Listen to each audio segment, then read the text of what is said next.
Hi, this is Lucia with The Art of Love. I'm a dating and relationship expert specializing in helping you get your ex back. And welcome back, No Contact Army. Have you been a good soldier?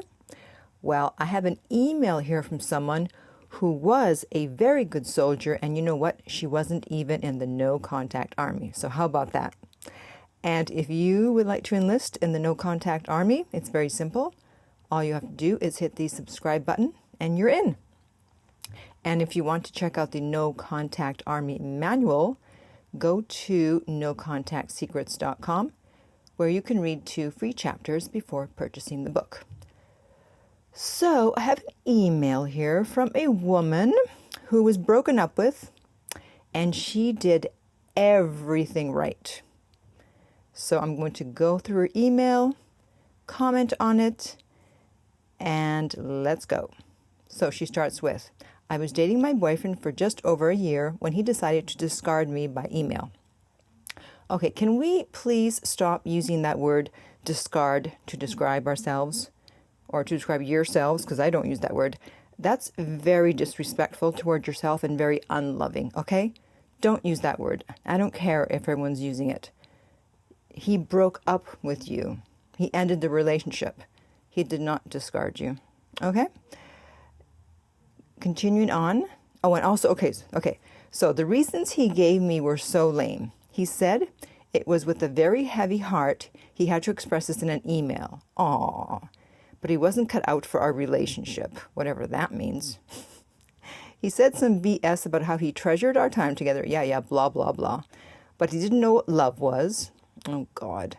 Even though he had multiple times told me he loved me and he couldn't pretend anymore. He said he wanted me in his life, but not in a romantic sense. Mind you, we were both newly divorced, 5 kids between us, and he was very unclear about what he wanted at times. What was clear was that he kept me in the dark about it. Okay, so then was he clear or unclear?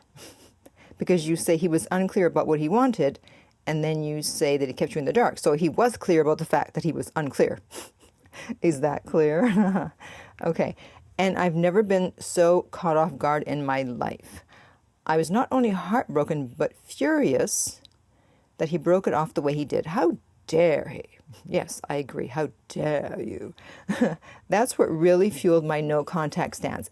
Yes, he actually did you a favor by breaking up with you via email, because that helped you in your no contact. And she did exactly what I tell people to do when they've been broken up with via text or email. In fact, I did a video on what to do if you're broken up with via text, which also applies to email, and you'll see that in a second here.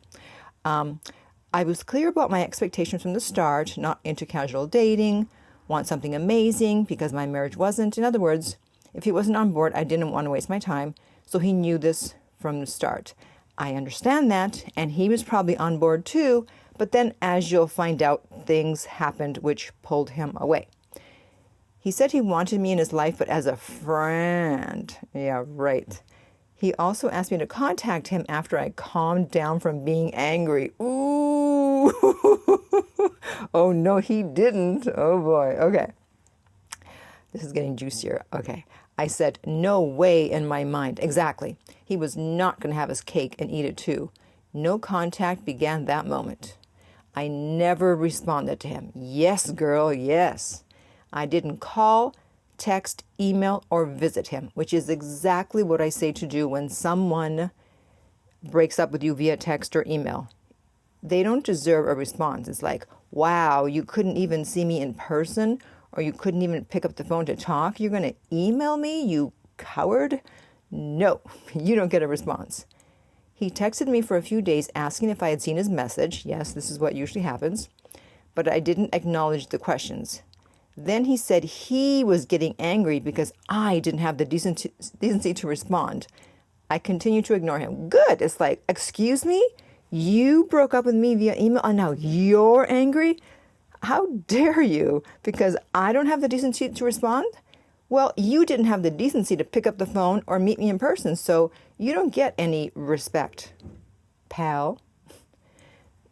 Now, don't get me wrong, I was heartbroken, and it was unbelievably difficult to not only be dumped, it was a complete surprise, but to not reach out since I didn't understand why. That's the thing. People, they just think, well, I'll heal easier. It'll be easier to move on if I can just understand why. But as you can see, they don't always give you a clear answer. And as I read on, you'll find out that the reasons he gave her were not the real reasons, which is what often happens.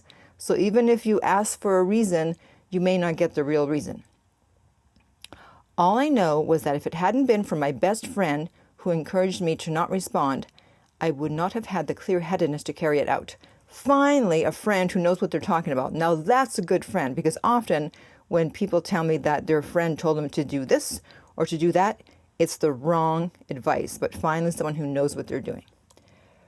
He went silent for a month, and in that time I cleared everything that he had left at my house, placed his belongings in a box, and had another friend deliver it to him. I erased all texts and emails, threw away cards and letters, etc., blocked him on my phone.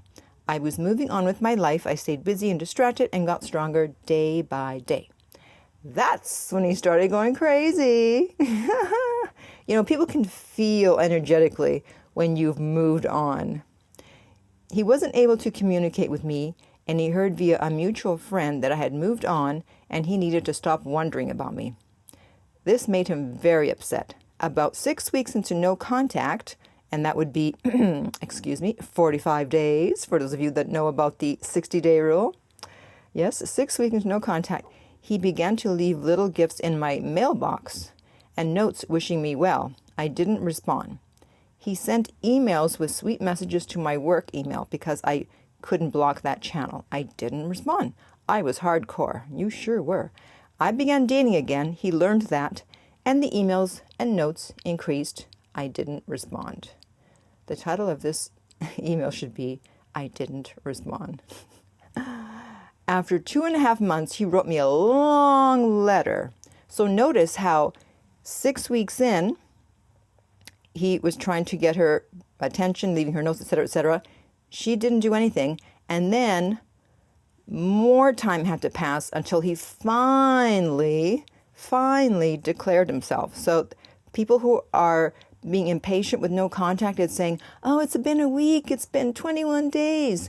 Hey, this thing takes time, okay? So rushing it will get you nowhere. You have to be super patient. That's why in one of my videos, I asked people to take the patience pledge. Okay, at 2.5 months, he wrote me a long letter saying he was devastated without me, that he had made a huge mistake, that all he wanted was me back in his life, and for me to please consider giving him another chance. It was much more detailed than what I've described, but for the sake of brevity, that was the gist. I think we all get it. I sat with that letter for a couple of days, all right, and deeply considered whether I wanted to let him back in my life. I was healing so well. I was beginning to enjoy meeting other men, and I really thought I had closed this chapter. But guess what? I was still very much in love with him. He was like no one I had ever met, and I felt I needed to explore the possibility of him one more time. When we met 2.5 months after the breakup, he said the real reason, here it comes, he ended things were because of his kids. He didn't want them to suffer. The ex-wife had been stirring things up with the kids. That bitch. You got to watch for those ex-wives and ex-husbands. And they resented he and I being together. Yep, that's what it was. He decided that he wanted to be happy and that the kids better learn to live with it. He had the cojones, otherwise known as balls, to stand up for me and what he wanted. Well, it's about time. I mean, he should have done that in the first place. You can't let your kids dictate who you do or don't date. It's your life, so don't let people interfere with who you want to be with. Don't let them come in between you and true love. And though it's been bumpy at times with our kids, things get better each day. Trust me, Lucia, I put him through the paces. I told him what I wanted, a complete wish list, and that he was on probation. Good. We've made it so far, and I can honestly tell you we've never looked back. That was 1.5 years ago, and we are stronger than ever. He has treated me like a queen, and we are making plans to build a life together. He has been a devoted partner and has never wavered on his promises to me. I do want to emphasize at times I became weak. That's why it's so important to have friends, family, and coaches like you for support. Yes, but the right friends and family and coaches, not the ones that tell you to do the wrong things. Be strong, ladies, and I'm sure she means guys too. My boyfriend said that during our time apart, he couldn't believe how strong I was. He developed a deep respect for me, and that's what everybody deserves and needs. Good luck, stay the course, and don't respond until there's something really substantive being offered. So I think she makes a really important point here about the respect that you gain when you show someone that you're not going to chase after them after they break up with you, and you're not going to respond to breadcrumbs, which is why I keep making videos on the fact that you must ignore your ex's breadcrumbs until they say something substantial and until they're humble. Because as you can see, this guy, even though he broke up with her, in an email, he got mad at her for not responding. And people always say, oh, my ex is mad at me. Well, good. Let them be mad. Maybe they realize they made a mistake, and they should be mad at themselves, not at you. So you don't respond until they say something substantial and until they're humble, like this guy. Not when they have an attitude or they're angry. Okay, have I made myself clear? This is like the third video I've made on the topic of ignoring your ex, because I want to get everybody on board, especially my no-contact soldiers. Okay, so if you would like help to get your ex back, you can contact me at theartoflove.net, and we will send you the rates. If you're listening on YouTube, be sure to like, subscribe, and share. If you're listening on iTunes, I would appreciate if you would rate and review the podcast. And finally, remember that love inspires, empowers, uplifts, and enlightens.